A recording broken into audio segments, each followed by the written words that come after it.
taking a chance.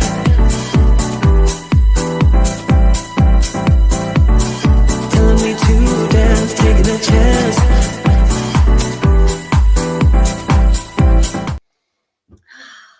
I just love our song. I love our intro. I know. I know. It's the best thing. It makes me happy every time we hear it. Well, welcome everybody to the Isn't It Romantic Book Club. We're going to be discussing Jill Shalvis's He Falls First today, and what an incredibly wonderful, sweet book. I just loved Ryder and Peekaboo and Hank and Penny too, but there was just some amazing things in this book, right? Like, so anyway, we're going to be discussing this with Jill. If you're tuning in, be sure to, in the comments section, ask a question for Jill. She's here. She can answer it. And let us know where you're from. We always love hearing that. It's always fun to see somebody who's international watching our live stream. So I'm Abbie Roads. If you don't know me, I write dark romantic thrillers. I tell people, think like an episode of Criminal Minds meets a love story with a little bit of a twist. I have a little stack of books. I have Dangerous Dreams and Broken Dreams and Shattered Dreams. And my favorites are the hardcovers of Defying Evil and Capturing Fate, which they're so pretty when they're hard covered. So anyway, who's next? I love the hardcovers. I absolutely love They're the hardcovers. beautiful. They're So really pretty. I love it. So my name is Sharon Wray. I write romantic suspense and contemporary romance. I write the Deadly Force series. Think sexy Green Berets, kind of meets like a Dan Brownish kind of mystery. Current one out is Love's Last Kiss. A Promise at Midnight is coming soon. I promise. I also write contemporary romance and motorcycle club romance. And I'm also monitoring the Facebook group on my phone. So if I'm looking down, I'm not being rude. I'm not like checking Twitter or anything. I'm checking some better things to do than pay attention. Yeah. But a couple people have mentioned it in other live Candy Crush. Okay. Hi everyone. I'm Diana Muñoz Stewart. I write romantic suspense. My latest romantic suspense series, Bad Legacy, Broken Promises and Fatal Promises out. Hard Promises is going to be out early next year. And sometimes I delve into lighter romances. And my latest lighter romance is contemporary romance. Is Thank You for Breaking My Heart. And here's my two covers. This is the hardback and here is the paperback. They're both okay. beautiful. Thank you. But I'm trying to shorten my intro because I tend to take a very long time. So. Oh, good. Well, I always talk a short time. So. Oh, I know, Jenny. We can't get you to talk. Yeah. Hi, everybody. I'm Jennie Marts. I write small town stories with humor and a heart and occasionally a dead body. So, you might find my cozy mysteries. I have a couple of different cozy mystery series. I have 8 different series, so I got to keep them all straight. So, cozy mystery series. I write hockey rom-coms. I write hockey playing cowboys and horse rescue ranch. And my latest series is the Lassiter Ranch series. Lost and Found Cowboy is my newest book. A Halloween book too out right now. And I have a Halloween. Yeah, my Halloween book. I should have brought it up here, but my Halloween book is going to be free next week. So if anybody wants to grab that, it'll be free starting Monday for next week. So if you like a little spooky novella. So I have the privilege and honor to be able to introduce Jill. And let me tell you a little bit about Jill Shalvis. She's a New York Times, she needs an introduction. She is a New York Times, USA Today, and Amazon Top 100 best-selling author of more than 20 million books sold worldwide. Is that so impressive? Known for writing sexy, funny, and full of heart romances, her stories are filled with small-town charm, adventure, shenanigans, and swoony moments that keep readers coming back for more. When she isn't writing, she can usually be found with iced tea in hand, chocolate within reach, and new happily ever afters on her mind. She lives in a quirky small town near Lake Tahoe, surrounded by colorful characters, though any resemblance to the ones in her book are totally coincidental. Welcome, Jill. Thank you Hi, for Jill. having me. Hi. How is everybody? Good. How about you? You're traveling today. I'm tired, but I am so happy to be here. I've been looking so forward to this. Oh, we have too. We have. So I just have to tell you, I listened to the audiobook. Did any of you guys listen to the audiobook? Yep, audio. Yeah, the audiobook was so good. Like, I was so lucky because I had Lila Winters and Sylvester. I can't even say his name because I'm so tired. York. What's his name? Sebastian York. And his voice, oh my gosh. Oh, well, yeah. Now I feel like I need to go back and listen to it. I just read it. So good. Yeah, they did a great job. Both of them. It was incredible. And they had chemistry. And so I wish everyone could listen rather than read. But, everyone likes what they like. I love to listen to books, but a lot of readers don't. Yeah. Do you listen to your own books aloud, or? I can't listen to myself. No. I can't. It's really painful for me. I mean, I do because I have to listen and make sure everything's okay. And I have to read it and make sure everything's okay. But it's actually painful for me to do that. Dude. Can you listen to yourself and read yourself? I do. I love it. Yeah, I can. No, I have that problem where it doesn't match the voice in my head. And even if it's really, really good, it's still not that voice. So, yeah. And it's not a statement on how I feel about my writing or anything. It's just, it's like looking in the mirror too long. I don't know what it is. I get the weird thing where I'm like, dang, I came up with that. That was a really good line, I remember that. I do that too, but then I think, and I could never do it again that good, like it's over. That was it. Sure. Yeah. So how did you? Same. Yeah. So there's so much to love in this book. Absolutely so much. The whole thing was amazing. But I was so in love with Peekaboo and Hank, which are these like side characters, but they were just such amazing characters. So how did you conceive the idea of Peekaboo and his obsession with poop? I'll tell you something about Peekaboo. He used to, the way I wrote it, he spoke only in Taylor Swift lyrics. Oh. So, and I loved it. And I had a lyric come back for everything someone was saying in the room. And it took me forever. And I sent it in and my editor was like, you can't do that. Licensing and blah, legal, blah, blah, blah. So then I had to change it. And I have, a 3-year-old granddaughter who is obsessed with poop. Oh, there you go. In the door, did you poop today? How was your poop today? She always wants to know. So I thought, well, that's going to be what Peekaboo does. He wants to know if anybody's pooped today and how it was. That was all I could come up with after all that time coming up with the Taylor Swift stuff. And the reason have you had a parrot? We've had every animal you could possibly have, but I don't have one currently, but they stick with you. Yes. I was mentioning that I'm in my husband's office today, which is why I have a raccoon behind my head because my husband is like a parks guy. So we have a parakeet in this room. So I'm just waiting for the parakeet to go crazy and start chiming into our conversation. So if you see me go mute, it's probably because my parakeet has decided to chime into the conversation. Well, I've been gone for days and I just walked in the door from being gone for days. So my cat is caterwauling. I don't know if you can hear her. Aww. My dogs are like whining at my feet, like, why aren't you? Aww. So don't worry about your bird because my cat's going to be louder than your bird. But as for why I came up with Hank and the bird Peekaboo, when I wanted to write this trilogy, the backstory was dark. Mm-hmm. The brothers, like they grew up really, really, really rough. And some of them still have a little bit of PTSD from all that went down. Especially Ryder because he was the oldest and he had to protect his siblings. And yet I write usually funny. So I had to find a way to offset some of the backstory and some of the matter that comes up in the story because the heroine was abused in a previous relationship. So there's a lot of dark stuff and I had to find a way to lighten it. And so Peekaboo got the honor. That definitely worked. I just think though, to have comedy and to be funny, there has to be dark. So it's a balance. It's just how my brain works. And there was a balance with Hank because we knew what Hank had been and who he became after his stroke. And, so there was a balance and this is a different person, but you can see this person has been through a lot, almost like, I think one of the characters said karma, Yeah. Yeah. Yeah.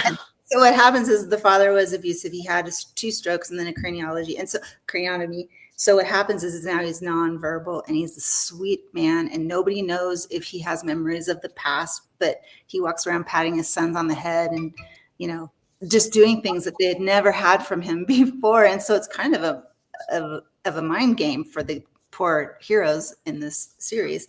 So I tried to make it believable that Hank could come around without his memories and still make connection with the heroes. Yeah. You know, I guess we got a little ahead of ourselves. We got so excited, Jill. So we read He Falls First. Would you tell our readers, for those of them that are just visiting or just showing up, if they haven't read the book yet, tell us a little bit about the book and like what it's about. Oh, hi, Sherry. Well, hello, everybody. I see there's a lot of names over there. So nice to see you. So the book is He Falls First, and the cover's so pretty. And it's the first Colburn brother. There's 3 Colburn brothers, and they're each going to get their own story. And Ryder's the oldest. And he's this guy. He's kind of grumpy, and he runs a restoration. He restores historical landmarks, and he builds them. He rebuilds them. He loves to work with his hands. And, you know, he likes to work alone. He likes to work with his hands and tools. He doesn't like the business part of it. So he's always a little grumpy when he's in his office. And that's, of course, where he meets the heroine, who brings food to his building 3 or 4 times a week. She's a chef. And so she stocks his kitchen. And they've never talked in the 6 months that they've passed. She's always there really early in the morning, and he's always coming and going. And then, you know, and then one morning it all collides and they run into each other. And she's like, kind of like sweet sunshine. And he's, in spite of himself, drawn to it. And he's never been drawn to anything like this before. And the balance for me was, because she just came out of a terrible relationship where she got hurt, and she was like never going to love again. And the writer has just lost his best friend, and he's never going to love anybody ever again. And then you throw these 2 together, one's grumpy, one's sunshine. It was just so much fun to write every interaction they had. I even think with the brothers, it was kind of like that. He was grumpy, and the brothers would like try to draw him out, and that was just such a good dynamic with the romance, a good bromance, right? So yes, a good bromance. And in fact, that's what I started with. I didn't know this was going to be a trilogy. His brothers were just going to be like the playground for him, and then I kind of fell in love with the brothers, and I wrote them. They're both written, and the next one is Free Falling. I love that. That's beautiful. That cover's so pretty. Oh, Caleb. And so he comes out February 3rd, and I don't have a cover for book 3 yet. Book 3 comes out in July. Oh, wow. And have you shown that cover? Has that cover been revealed yet? Yeah, it's on my website, but I'm just going to start, because I was trying to give He Falls First all the room it needed, you know, to get readers in. And so I really haven't shown this one off at all. Ooh, we're so lucky. Yeah, I love the colors. And so Tucker will be the 3rd book then? Tucker's the 3rd book. And what about the sister, Kira? I feel like she... Yeah, where's Kira? I have a feeling Kira's number 4, but we'll see. Okay. I really do. I feel like she deserves a story, and people have been... And with these twins that she's got. Okay, I'm going to say, as a mother of twins, of boy-girl twins, she deserves a good story. You're right. She deserves that. I was really going to just let it put it out there and see what the readers thought. And I didn't expect to hear back on book 1. I thought it would be book 2 or book 3 before people started asking me about her. But people wanted her story, so that's great. Definitely. Well, I think what I loved about this book was I love all genres of romance. I do like darker romance. You don't normally write, and I've read almost all your books, and I know you don't really write dark, but what I loved, it was a classic Jill Shalvis opening, you know, with their great meeting, but it was a little bit darker, and I just loved it. I loved the prologue. I thought it was great. I loved it too. I loved writing a little darker, so now I'm not sure I'll stop doing that. I really liked it, but I'm writing in first person now, and I can't go back. I love it. I love writing in first person so much. I didn't know I would. Oh, it's fantastic. Is this the first time you've done first person? Yes.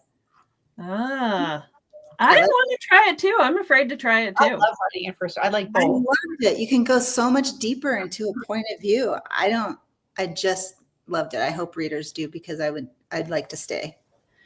Was it hard to make that adjustment when you were writing it? Did you flip back and forth, or once you were in it, you just were in it? I was in it. Another thing that happened to me while I was writing the first book, He Falls First, I had long COVID. And I was like, I can't write. I couldn't think. And I just, so I think that's why it's darker, because I was in a dark place.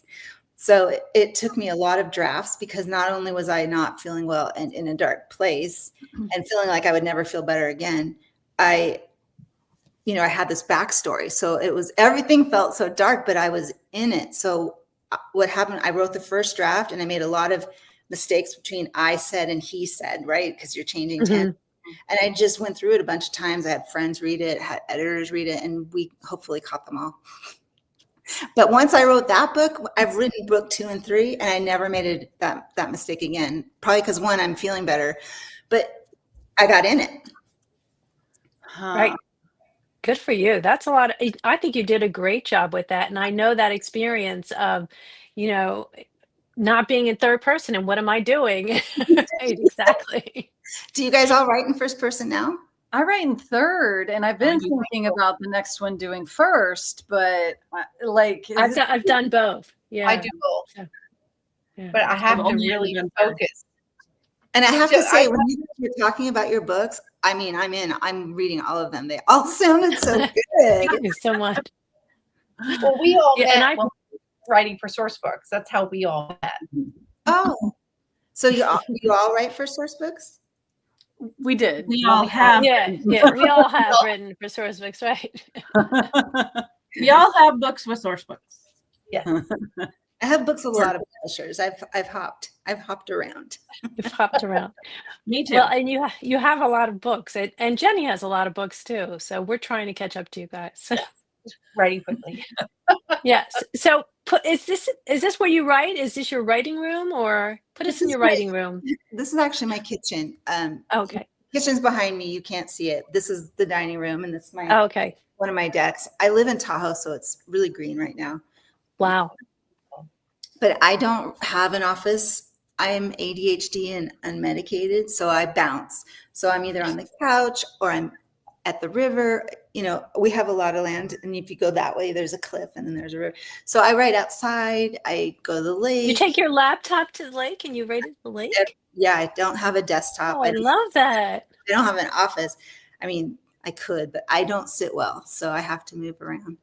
No, but I've seen your pictures of your writing view, and I'm like, wow, I want to be there. Like, that looks like we'll have a writing retreat.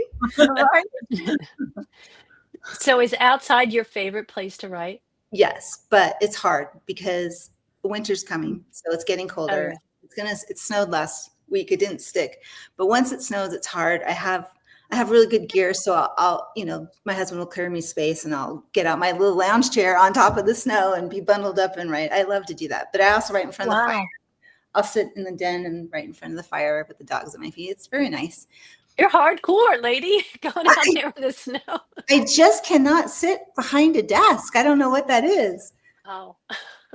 Well, and that works for you, so you got to do what works. You gotta do what works. Why fight it? Right? Okay, I have a question about the book. I'm sorry. No, Jill, about Penny, her career, I've never heard of such a thing. Like all the chefs in a room together doing chef things for clients. I've never heard that. A friend of mine has that kind of a business where she's not a chef, she's a businesswoman, and she has an industrial kitchen, and she's got 6 chefs that work for her. They have like 30 businesses that they serve, and they get up really early on a couple days a week. They cook, they package it all up, they go to the buildings, they stock them, and that's their job. They deliver, it's like catering basically, but for businesses. I've never heard of such a thing. That's a great idea. Yeah. Yeah, Penny thought Someone's so. making it work. Yeah. Yeah, and so she, he's Colburn's Restorations isn't her only client, right. But she's never actually fallen in love with a client before, so that was a surprise to me. Well, what I loved about Most important was that they were both creative in their own way, right? Like he was restoring, older buildings, and she, trying to bring I know she had certain recipes she was using, but she was a chef. So I really liked that about the two of them. I felt like that was just another level for them to click on, I guess. I loved his job too. I love the idea of old historical monuments that are falling down and restoring them. And it just was fascinating to me. So I thought that was a way for him to be creative and not just a businessman. Yeah. And then I'm so sorry. sorry. Go ahead. What I loved about them more than their jobs was that they're both broken, or they think they're both broken coming into this. And there's so many wounds. And he's kind of an alpha, he's really alpha, but he was so gentle and patient with her in a way that he's never been with anyone else.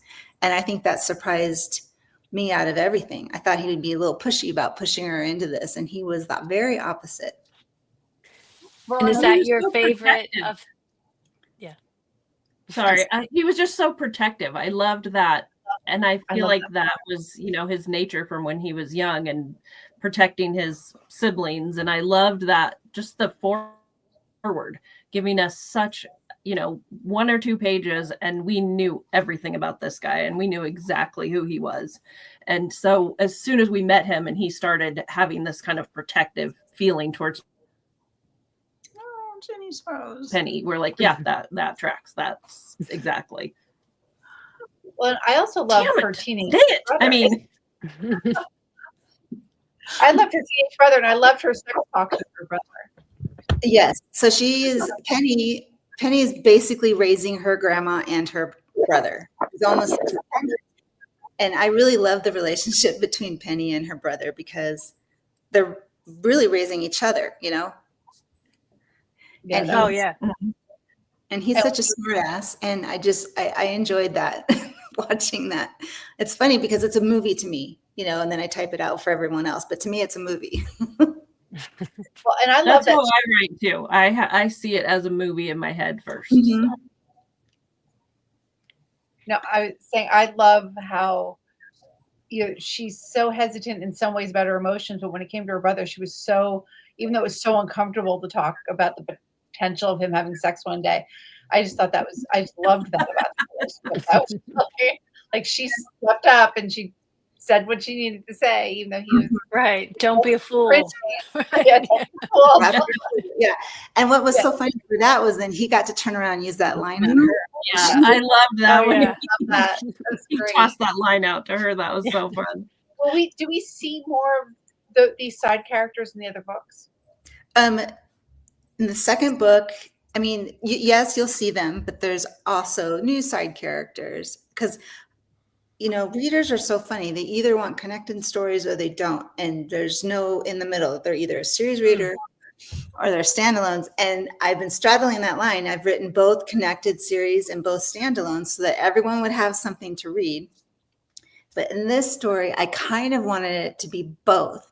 So I didn't want people to get to pick up book 2 and think I can't read this until I read book 1. So I did my best to make each story stand alone, but the brothers are in every book.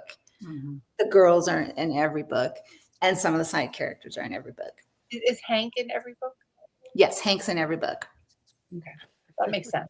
He has 2 more brothers to torture, so and a sister apparently. Yeah, using our fingers. Yes, we definitely have to have that book. Well, I have a kind of a weird question because, and I don't know why, but when I was reading it, Ryder doesn't like meatloaf and mashed potatoes. And I was like, oh, that's a really strange thing for a man not to like. So I was thinking, I wonder if Jill likes meatloaf and mashed potatoes. What Ryder doesn't like is like cafeteria food, Oh, okay. So That's a cafeteria. Yeah, they were a military family, and he just objects. So I think actually, if we're being honest, I think he fell in love with Penny first because of her food, and then he came around. And do you love cooking as well?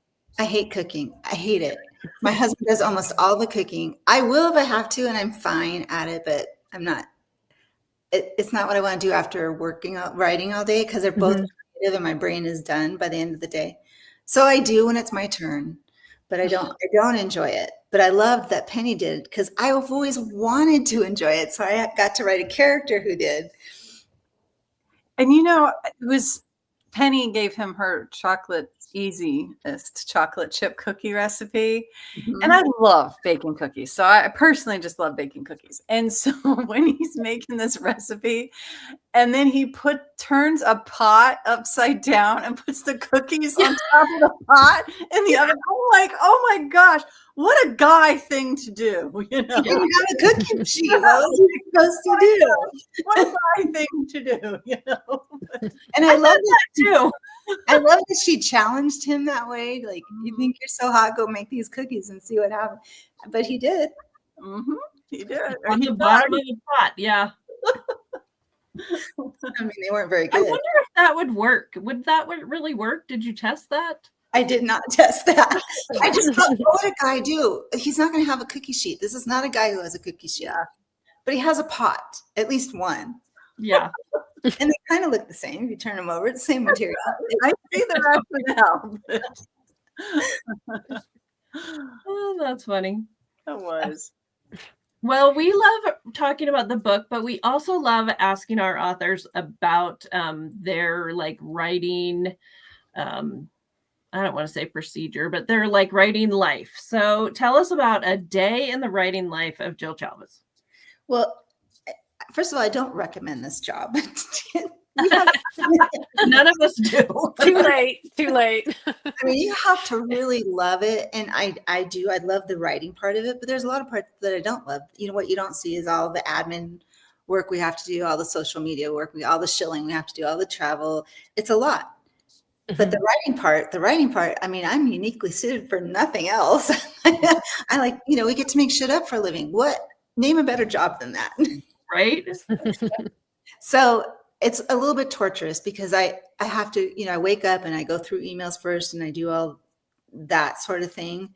And then I eat breakfast and then I go find the spot for the day and I pack up and I go and I write and I have a goal for each day. Do you guys do that? Like, I know what I need to get done for a day. And the great days are when you're done in a couple of hours. It doesn't happen very often. Sometimes, I'm done by early afternoon and then I'm so happy because I can go have a life for a few hours. And then sometimes I'm not done till bedtime. So the job is what it is. There's nothing I can do about that. But I still don't see myself doing anything else. But there's really no regular day in the life of Jill. I don't know if you guys have regular days. I wish I could. But some days the words don't come. Or some days I look at my outline and I think, who wrote that? That's so stupid. And then I have to stop. So no day is the same. Some of the days I'm rescuing myself, trying to write myself out of the corner. Some days it's great. So when you say you set a goal for yourself, like we all kind of do word count goals. Yeah. That's what I do. Kind of your word count goal. Well, I used to do page count, and then I would find myself cheating, like return to get to the next page. That didn't work out very well. So yeah, I'm on a word count goal. Yeah. I think we all do word count goals, but it is hard. I love how you describe that. Not every day is the same. And it's not, because someday there's a million emails and every email requires something of you. And some of those things take a lot of time. And then some days, blessedly, the internet doesn't work and you don't have email and you have a good writing day. Well, and it's crazy how you can like set your goal is either 2,000 words for the day or 4,000 words for the day. Or I feel like it used to be 2,000 and then I get really behind and then it turns into 3,000 or 4,000 a day. I don't know. How do you write 4,000 a day? That's amazing. Well, when I'm way behind on deadline, I write 6,000 words. Oh my God. Yeah. She's But that's what you have to do, right? But it's like, then sometimes you feel like, oh shoot, my goal is 4 for the day and I only wrote 3,000 and you feel like a failure and you're like, oh shoot, I sucked at only 3,000 when my goal used to be 2,000. And it's such a weird life we do. It is. You get caught up in that hamster wheel and feel bad about yourself if you set your goals too high, because then you're perpetually behind, and then you're not only behind, but you are mad at yourself. Yeah. See, and you just described my every middle of the night like thing that I do. In there, we've all Who hasn't fallen behind and panicked? I try yeah. so hard not to do that. It's just not mentally healthy for me when I fall behind. And if I know I'm going to keep falling further and further behind, I literally stop, reset my goals, tell people I'm going to be late. And it's just mentally more healthy for me because you can't you can't sustain that panic for a week. Yeah. It's Yeah. really hard. And I know there's times where the editor's like, you're going to lose your pub date or whatever. I've only had to do that once, but it was, you got to do what you got to do for yourself. Yeah, and I can't set a word count goal because No. it's too much pressure in my brain to I have to get 3,000 words. And what if, oh my gosh, what if they're not flowing today? And oh, I hated that sentence. But if I leave it, then I'm not going to be able to keep writing because I know I hate that one sentence. And so it's like it just put too much pressure. So I use time goals instead. There's nothing wrong with that. That sounds I'll be like, I got 4 hours today, so I will write for 4 hours today or 2 hours today. This is what I have today, and I am dedicated to do that and nothing else because word count goals just freak me out. Like they just shut me down. I think that's amazing. Time goals are good. My problem is I'm a terrible time manager. So if you tell me I have 4 hours, I'm going to screw up the first 3 hours. That's the ADHD brain, right? and then, so everyone has their own path, and we should say that. There's no path that's wrong or right, because I have writer friends who are, every one of us write different, and it's okay. Yeah. We all panic. Yeah. Michelle knows. That's so true. So true. Yes, Michelle is correct. 10,000. Who does 10,000 in one day? Jenny does. Jenny She's does. easy. Only if I'm on a writing retreat where we're going balls to the walls from 6 in the And morning. that is different because you don't have the house responsibilities. You don't have the parakeet. You don't have to feed people. People aren't coming in. Sorry, I know you're writing, but Yeah, I don't do 10,000 in a normal day. I do 10,000 on a writing retreat. I will tell you, I just got back from a writing retreat with Michelle Major and Rayanne Thane, and I didn't get any 10,000 word days. In fact, You have fun though? we had a great time. We really did. But last night I realized how far, I don't know how they all got their words, but Jill, of course, doesn't. So I had to stay up late last night writing some words, so I felt better about myself. Well, usually the writing retreat that I'm on, it's because, I got to escape to the mountains because my book is due in 2 weeks and I still have 40,000 words to go. Oh my God, I would die. You have a heart attack. Jenny Yes. pulls this off though. She just regularly pulls it off. I work well under pressure. Oh, that's a skill I don't have. Yeah. See, and I couldn't write outside, but because I would be so distracted by a dragonfly or the trees or I run into a lot of wild animals. We have bears, we have coyotes. Oh my gosh! Here we have raccoons, we have porcupines. Last week we had a bobcat. That was a little scary. That was a little hairy. I got a Oh my gosh! And little, it was outside with you? Yeah. Oh gosh. Yeah. That was not a good time had by all, but everything is fine. What happened? Can you tell? Can you share? She and my husband got a picture of her. I should post it. She had her breakfast in her mouth. She had gotten a squirrel. So she wasn't interested in me or the dogs. And she was obviously the apex predator of the group. She was not scared of us at all. When she saw us, like bears and coyotes, they all run away when they see us. She stood there and eyed us with her breakfast hanging out of her mouth, waiting for us to leave.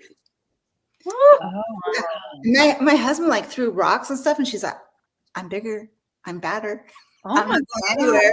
So we left. We gave her. and she's just been fed, so she's got nothing to lose. That was the theory. How hungry can she be? So do you back up? Yes. Keep your eye on her. Okay. Not run. If you run, I don't know what would have happened. Maybe she would decide we were better breakfast to chase. Right. Yeah. Oh, you're bigger than the squirrel. You're supposed to make yourself big. So he does a bear. Bears, we do that, and we have California black bears here, and they're really meek and mild, and they're actually afraid of us, even though they're much bigger than us. We see them all the time, and they walk away from us as fast as possible. They run. Mm. Wow. Yeah, Joe, my husband is a parks guy. He was a park ranger for years and now he's a park director. So all that nature stuff is, He's seen it all. yeah. He's seen it all. And we live the same. We have bears and we had a huge buck in our front yard this morning and it's just That's fun. normal. Yeah. It's normal here too. People are always surprised, but we live in the woods. We live in their woods, as a matter of fact. Yeah. Yeah. So is your family used to your writing now and your writing schedule? They're all kind of like, oh, okay. Yeah. I mean, they'll say, I'm sorry, I know you're writing, but that still happens. Okay. But for the most part, they're excited and they're happy about it. They love that they can go out and find the books in stores, or I have a Oh, few that's fun. series options, so keep fingers crossed that someday you'd see it on TV. great. Yeah. Oh, I hope so. Yeah. So does your husband read your books or? He says he will say he has read my books, and he has. It's been a long time. He's not much of a reader, but we do talk about plot. He's very handy. He's a contractor, so he was a huge help, and he falls first for a writer. He basically is writer, has all that skill. And so a lot of times I would say, how do you do this? And you don't. And I said, I need him to do this, so back me into it. And he'd be like, let's do it this way instead. So he was a good help there. Jill, Oh, how that's far fun. out do you plan your editorial calendar? How far out do you have your planned editorial calendar? Like, do you know what you're publishing in 2026, 2027, and so on? I know what 2026 is. 26 is in February, book 2, and in July, book 3. And I'm hoping to have something else out. Not sure. I'm starting a new trilogy, and the first one's almost done. So I'm hoping I could get that one out. And then 2027 would be the second 2 books. Okay. Wow. So are you like 3 or 4 books a year that you're I'm- writing? There was 3, and that was hard. So I don't know. For the most part, I think it will be 2 books a year. Do you write novellas? I mean, do you enjoy writing novellas? Yes, I have a ton of novellas. I love writing novellas. I would do it again in a heartbeat. And I was thinking before people started asking me for Kira's book, I was thinking she would be a novella, but she might need a whole book. Well, she's got those cute little twins. You just laugh. They're Oh, just they're so cute. Yeah. I thought it'd be fun to do like a Christmas novella for Yeah, her. Christmas novella. Mhm. There's the plan. Novellas. We just came And up with Sharon has twins, so if you need any advice from Yes, a that would twin be mom. great. How old are they? Well, now they're 26, so I'm still traumatized by the early years. So. Forever, Feels like yesterday. that part where you were talking about the contractor. I loved the part where he walks in and the grandma has like some eyeglass scissors, like it's some eyeglass screwdriver, and that was like her toolkit. So Yeah, I mean, the whole thing, we should tell people the whole thing starts out between Ryder and Penny when grandma feels like Penny has done so much for her and she's not living her life, and she knows the past she came from and how bad it was. And so she actually asks Ryder in confidence, will you take out my granddaughter and show her a good time? And that puts Ryder in this, and not tell her that it was a pity date, like don't let her know. And so that puts Ryder kind of in a corner because he's a little attracted to her and he doesn't want to lie to her, but he really wants to go out with her. So it's like, that's why I always say, is it really fake dating if only one of you knows it's fake dating? Because that was tricky. but she said no. She said no. No. And then he thought, okay, I'm off the hook. But then he still wanted to date her. So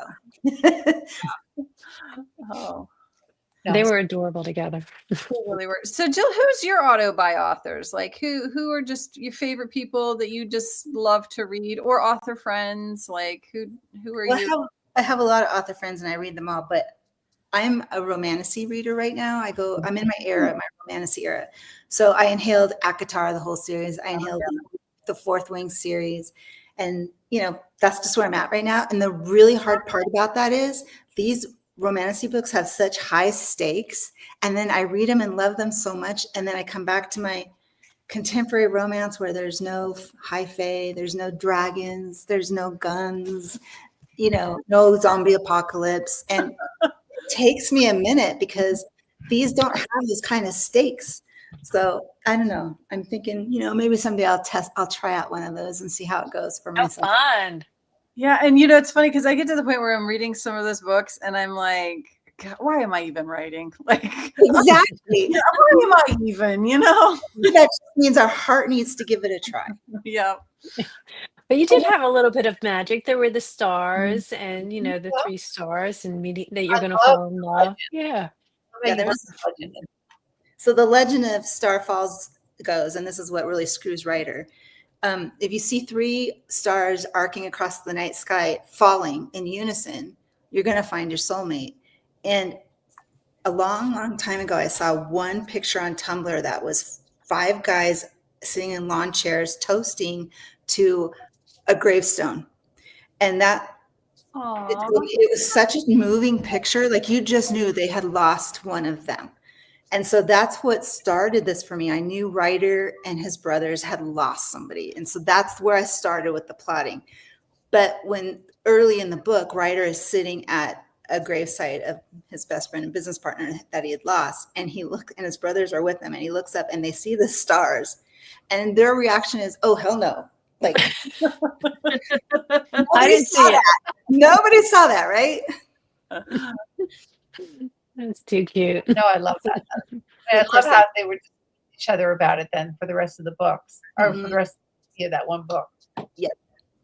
And I thought Ryder was my favorite, but then Caleb turned out to be my favorite in book 2. But then I finished Tucker, and Tucker is but hands down my favorite. So Really? yeah. I mean, what are you gonna do? I always love the one I just finished, don't you? Yeah. That's true. Love the one you're with. That's right. Love the one you're with. I just saw a shooting star the other night. It really is it does feel magical to see a shooting star. I can't imagine seeing 3 altogether.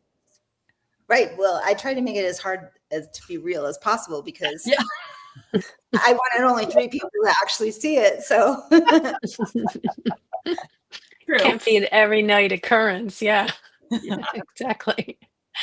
So when you do, oh, go ahead, Diana. Sorry. I was just going to say, when you do mention, who do you mention in your acknowledgments? When you do your acknowledgments, who do you mention? well, it changes book to book. For writers, I wanted it to be to readers. Don't forget to look up at the sky and wish. But sometimes it's to one of my kids, or sometimes it's to my husband, or to an editor that was particularly helpful. Whoever got me through the book, I feel like. And then in He Falls First, in Ryder's case, it truly was the readers, because long COVID is no joke. And I thought it was over for me. I really did. I thought I can't, you get the brain fog and all of that. And readers were sending me these lovely letters. So it changes per book. And you're feeling better now, right? All better. And it's so funny because if I cough or I sneeze, I get PTSD. I'm like, oh my God, it's back. It's not bad. I'm fine. Well, I was I'm gonna so ask, glad. if you were going to write a romantasy, would you do dragons? Would you do fae? Would you do more science fiction-y? Do you have any? I do. I have something in my mind that is also a trilogy, and it's all plotted out. Wow. Yeah. I don't want to talk about it yet, but You heard it here first. She's got one. I don't know when I'll have the time to do it because, this is still bread and butter for me. It's not like I can just afford to hop over to a genre and hope readers follow me. It's something I have to be able to do while I'm doing this. So we'll see. I hope soon. Well, I think it'll be, I can remember reading like ACOTAR when it first came out with my daughter. So it's been out for a really long time. So I'm hoping that it continues for a long time. Because I sure like the next book in that series. I know. Well, I'm hoping that I love seeing genres that were out for a long time and then become popular. Then people find the older books that started it. Yes. And I don't want to seem like I'm following a trend. I don't ever try to write to trends. It's just something I really want to do. What started you with contemporary? I was always contemporary from the very beginning. That's pretty much, I do a lot inside my contemporaries. I usually also have a dead body or a mystery or a suspense or some other element. and I get a kick out of doing that. But contemporary is just where it's always been for me. I don't have the historical background or the knowledge to pull off a historical, I don't think. Those are tough. Those are The readers are tough. readers are tough. Isn't that true? Right. Better to just make it up, and what do they know? Yeah. Yeah. Well, I've had a couple of readers email me like, "Wow, I didn't know that was a real thing," and I emailed them back like, "It's not. I made it up." yeah. So, Jill, when was your first book published? Tell us the story of your first book getting published. It was, in the Ice Age, not long ago. I wrote for a line, category romance was a thing back then. Short, boy meets girl, boy gets girl, boy loses girl, right? That's how they were. And I cut my teeth on that and was writing, I think my first book came out in 1999. Oh, wow. Wow. Yeah. So I Look wrote. at Sherry says you might be my first author to read in that genre. Wow. I love Sherry, by the way. I hope I see her. Are we all going to RAGT this year? We are. Oh yeah. We'll be able to meet in person. Yeah, that'd be Oh, hooray. I'm going to be there. Sounds great. Yeah, we saw that. I was going to mention that because I saw that Jane announced it today that you were going to be did. there. I've been out of town, so she emailed me where I was gone, and so I have no knowledge that it's out there, but I am coming, so that's Yeah, okay. Jane posted it today. Okay, I'll have to get up on my site and talk about it, but that will be fun. Yeah, It's a lot of fun. It's a lot of fun. Back to what we were saying. Sorry. We're talking about your first book. Oh yeah, that's why, because it's so long ago. Yeah, I wrote categories for a long time, and people are like, "How many books have you written?" And when I say over 100, they're all boggled. But a lot of those are the category ones, which were only like 50,000 words. Or I wrote a lot of novellas; those are even shorter. So I feel like they don't really count as big books. they still count as a book. They still count. They definitely count. I would prefer if readers didn't go back and read my old stuff. I have rights back to some of them, and I'm working on 3 single title firefighters that I will probably put up as indie very soon. But they're old. Oh, fun. They're older, so I'll call them classics or some. Are you going to update all the technology and stuff? Well, that's where I'm struggling with right now. The cell phones had just become a thing, so some of it's already in there, but the language is different. Words people use, and so I'm struggling with that right now, trying to decide if I need to do a full rewrite or if people will understand these were written in a time. Like they're almost historicals now. They're vintage. I should also take their books from the 90s and actually put them back in the 80s. I mean, It these just says date 1984 or whatever. And Yeah, I was going to say just start it in the chapter, at the beginning of the chapter, just say June 1999. yeah, well, actually, the ones I'm talking about were written in 2005 and 6, but it's still 20 years old, right? So yeah, so I'm going to write it. I have written a reader letter that's going to be in the front explaining, and hopefully people understand. I mean, some things hold up and some things don't. Yeah. Well, that sounds like fun. We look forward to seeing that. And so readers can find you next year at RAGT. Anywhere before then? I think I'm going to Book Lovers Con in Vegas in Fun. That'd be April. And there are some other ones coming that I can't think of, but I will put up on my website. So people can reach me at my website, jillshalvis.com. I'm on Instagram and Facebook and TikTok, and I'm everywhere. So, come find me. I love it when you do. I post pictures of my writing view and my silly books. And I love to have readers talk to me because, as you guys know, we're alone all day doing our thing. And so it's really fun to connect with readers. Mm-hmm. yeah, it's lonely being a writer. So Sometimes, yeah. Especially when you're an extrovert. I am a true introvert. So, I'm happy to be alone. But when I'm out there on social media, I don't like to be alone. So please come over. Marilyn still has some of your Harlequins. Oh, so wow. isn't that lovely? Yeah. Those go back. Those go way Yeah. back. Yeah. And I don't know if they hold up. I just don't know. They're different. That's cool. That's awesome. Well, I will look forward to seeing your your writing escapades outside. I'm so excited for that.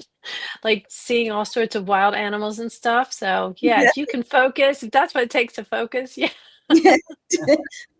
Well, I enjoyed being here. I really appreciate you having me, and we'll get together at RIGT. Yeah, looking forward to it. definitely. Thank you for joining us. Of course. Thank you Bye. for having me. Bye.